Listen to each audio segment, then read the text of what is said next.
जय हिंद दोस्तों, मैं हूं दीपेंद्र सिंह राठौड़। स्वागत करता हूं आपके अपने YouTube channel Kurukshetra classes Ajmer पर। दोस्तों, हम अपनी पिछली वीडियोस के अंदर साइंस के 8 वीडियोस पढ़ चुके हैं, जिसके अंदर फिजिक्स के लगभग टॉपिक हो चुके हैं आपके। अब आपके 1-2 टॉपिक और हैं जिसको मैं ले लेता हूं, उसके बाद में अपन केमिस्ट्री स्टार्ट करेंगे। और आपको मैं प्रॉमिस करता हूं कि आपके एग्जाम से पहले पहले केमिस्ट्री और बायोलॉजी के भी सारे क्वेश्चंस आपके टॉपिक्स वाइज हो जाएंगे। तो दोस्तों, बिना समय को व्यर्थ करते हुए स्टार्ट करते हैं अपन आज की कक्षा। आज का हमारा टॉपिक है मात्रक एवं मापन। क्या टॉपिक है? मात्रक एवं मापन। तो मात्रक एवं मापन हमारा टॉपिक रहेगा और आपको इस टॉपिक के अंदर एक क्वेश्चन 100% पूछा था। आज का जो हमारा टॉपिक है मात्रक और मापन, इसका एक क्वेश्चन आर्मी में आता ही आता है। तो आपको बहुत अच्छे से देखना है इसको, और मैं आपको वादा करता हूं कि जो एक क्वेश्चन आपके आएगा वो आज की कक्षा से आपके पूरा हो जाएगा। तो आप ये अगर 20 क्वेश्चन देख लिए तो आप एक क्वेश्चन आर्मी का अपना पक्का कर लोगे। ठीक है दोस्तों, तो बढ़ते हैं पहले क्वेश्चन की तरफ। बल का सीजीएस मात्रक है। पहला क्वेश्चन है बल का सीजीएस मात्रक। तो देखिए, बल जो होता है उस बल का एसआई मात्रक क्या होता है। सबसे पहले यह आपके पास बल है, इस बल का एसआई मात्रक क्या होता है। तो अगर मैं बात करूं बल के एसआई मात्रक की, तो बल का जो एसआई मात्रक होता है वो तो आपके पास होता है न्यूटन। क्या होता है भैया? न्यूटन। तो बल का जो एसआई मात्रक होता है वो तो होता है न्यूटन। और बल का सीजीएस मात्रक क्या होता है? सीजीएस पद्धति में मात्रक क्या होता है? डाइन। क्या होता है दोस्तों? डाइन। ये डायन नहीं है, डाइन है ये, है ना। डायन अलग होती है, डाइन अलग है। ठीक है, डाइन है। और आपको ये भी ध्यान रखना है, एक जो न्यूटन था, कौन बबुआ? एक जो न्यूटन था, एक न्यूटनवा कितनी डाइनों के बराबर था? तो एक न्यूटनवा 10 की घात 5 डाइनों के बराबर था। तो एक न्यूटनवा कितनी डाइनों के बराबर था? 10 की घात 5 डाइनों के बराबर था। तो एक न्यूटन 10 की घात 5 डाइन के बराबर था। अब देख लो, इसलिए न्यूटन ने फिजिक्स की रचना करी है, क्योंकि इतनी डाइनों के बराबर तो वो अकेला था। तो एक न्यूटन 10 की घात 5 डाइन के बराबर था। तो ये भी आपसे पूछ सकता है। तो बताइए बल का सीजीएस मात्रक क्या हो गया? तो बल का सीजीएस मात्रक दोस्तों हो गया हमारे पास डाइन। और एक न्यूटन कितनी डाइन के बराबर होता है? 10 की घात 5 डाइन। ठीक है दोस्तों, चलिए, उम्मीद करता हूं आपको एक क्वेश्चन समझ में आया होगा। याद करना है डायरेक्ट, आपको और कुछ ही नहीं करना। ठीक है, चलिए।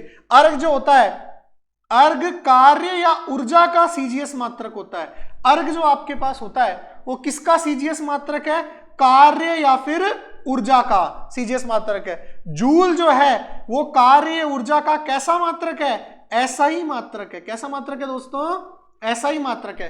तो कार्य ऊर्जा का एसआई मात्रक तो है जूल, और कार्य ऊर्जा का सीजीएस मात्रक कौन है? अर्घ।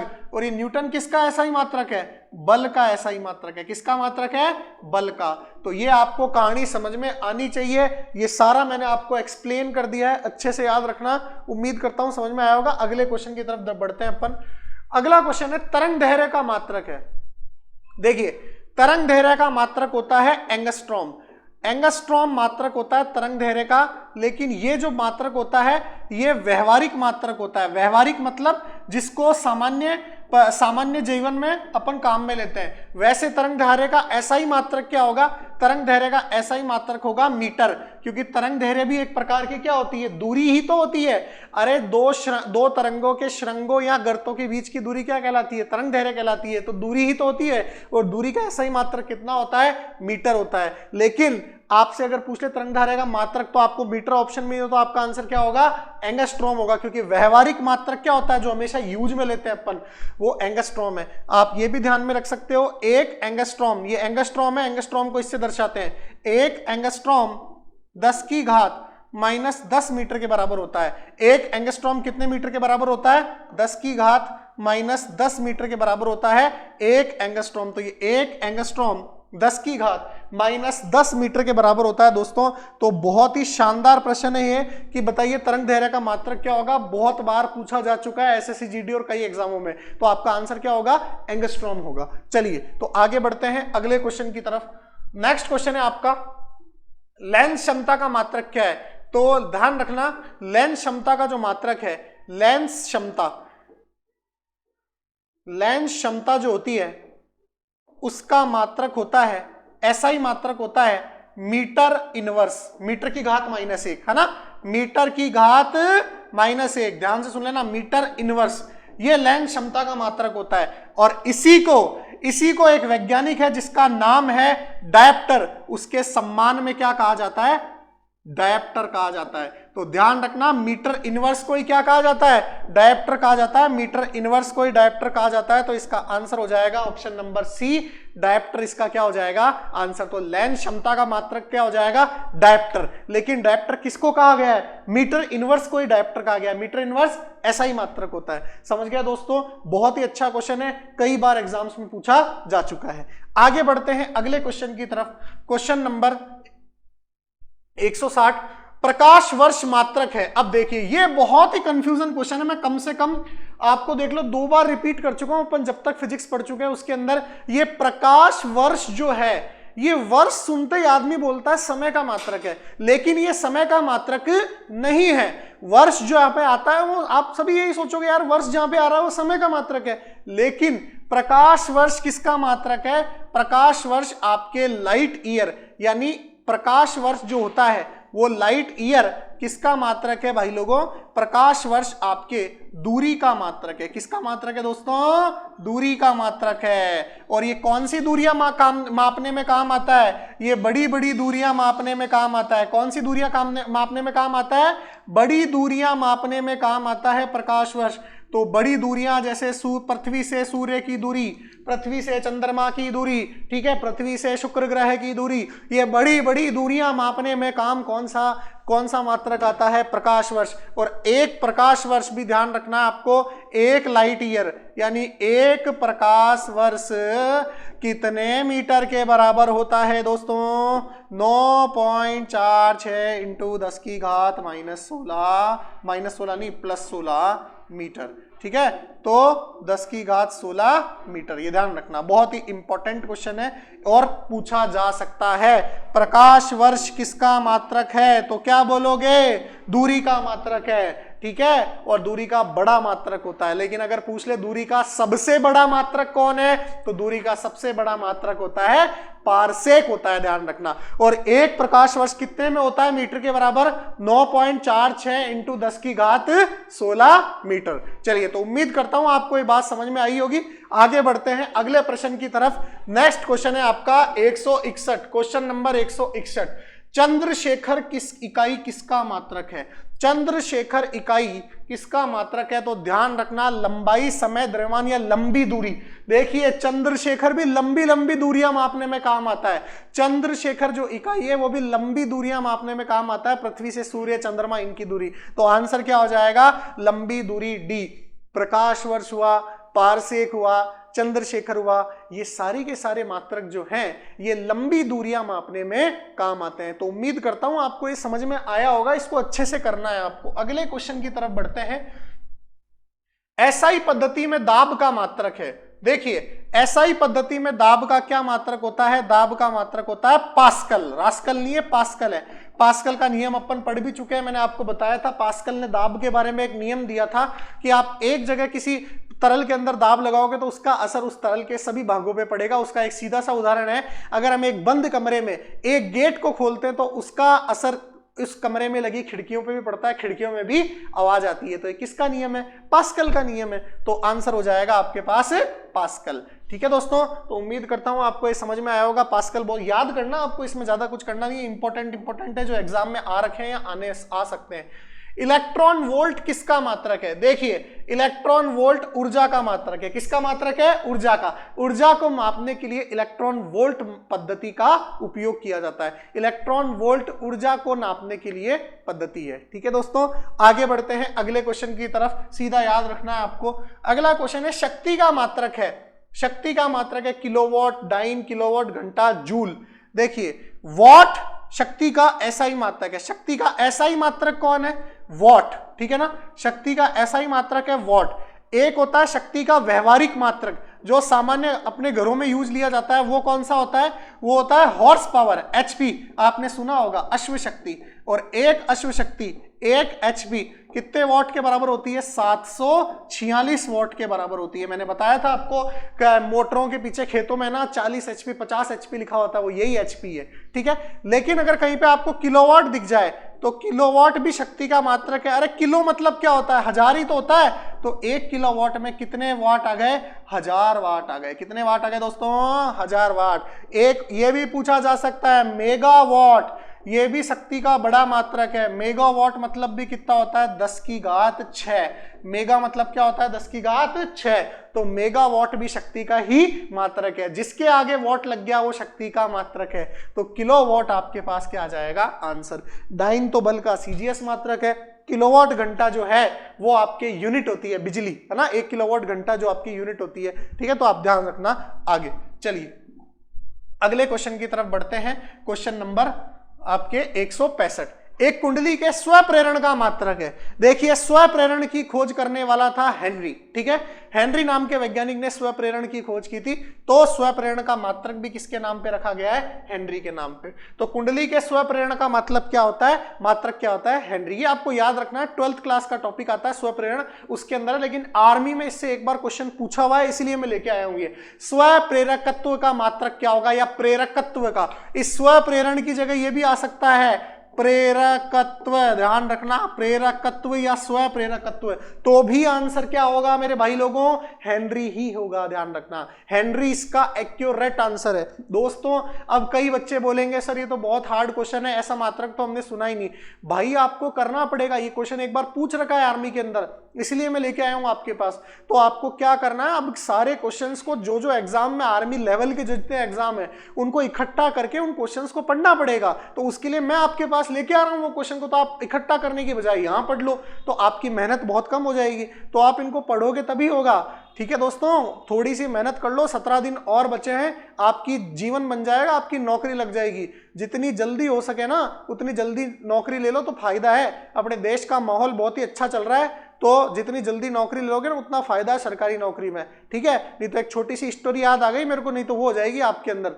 एक जंगल के अंदर, जंगल का राजा था शेर। तो स्टोरी सुनाता हूं आपको कि जंगल का राजा था शेर, उसने एक घोषणा करी, महाघोषणा करी। चुनाव जैसे आया उसने एक महाघोषणा कर दी कि इस जंगल के अंदर जितनी भेड़ है, वहां पे भेड़ की संख्या बहुत ज्यादा थी उस जंगल में, भेड़ के वोट बहुत ज्यादा थे, ठीक है। तो बोला कि जितनी भेड़ें हैं इस जंगल के अंदर उन सभी को एक एक कंबल वितरित की जाएगी, है ना, सर्दी के मौसम को देखते हुए। तो सारी भेड़ें खुश हो गई, अरे वाह इस बार तो कंबल आएगी, इस बार तो हम ओढ़ के सोएंगे। सारे के सारे खुश हो गए, जश्न चला उनके अंदर, डांस करने लग गई भेड़ें। तभी एक छोटा सा मेमना था, छोटा सा बच्चा था भेड़ का, उसने साइड में ले जाके अपनी माँ को कहा कि भेड़ ही है उसकी माँ भी, तो उसको कहा कि भाई ये जो कंबल तो ठीक है, राजा साहब ने घोषणा कर दी कंबल दे रहे हैं, लेकिन आखिर ये कंबल आएगी कहाँ से, ठीक है, ये कंबल भी तो किसी ना किसी भेड़ से ही आएगी। तो दोनों के दोनों एक दूसरे को देखने लग गए। तो बस इसी तरीके से हमारे देश का भी विकास हो रहा है, ठीक है। तो आपको इसी बात को ध्यान में रखते हुए आपको जल्दी जल्दी सरकारी नौकरी लेनी है। अगर ये समझ में नहीं आई हो कहानी तो एक बार वापस सुनना, तो आपको शायद अच्छे से समझ में आ जाएगी, ठीक है दोस्तों। तो बढ़ते हैं अगले क्वेश्चन की तरफ। क्वेश्चन नंबर आपके पास 166। देखिए 1 किलोवाट घंटा किसका मात्रक है? 1 किलोवाट घंटा किसका मात्रक है? किलोवाट घंटा जो होता है, 1 किलोवाट घंटा, देखिए किलोवाट घंटा आपके पास जूल को कहा जाता है। किसको कहा जाता है? जूल को। और जूल किसका मात्रक होता है? ऊर्जा का। किलोवाट घंटा किसको कहा जाता है? किलोवाट इंटू घंटा जूल को कहा जाता है। जूल किसका मात्रक है? ऊर्जा का या फिर कार्य का। तो आंसर क्या हो जाएगा? ऊर्जा आपका क्या हो जाएगा? आंसर। चलिए आगे बढ़ते हैं अगले क्वेश्चन की तरफ। Question number 167। निम्न में से किस पद्धति में चुंबकीय फ्लक्स का मात्रक वेबर है?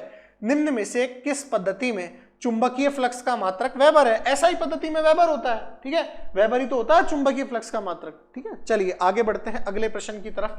Question number 168। टेस्ला मात्रक है चुंबकीय क्षेत्र का।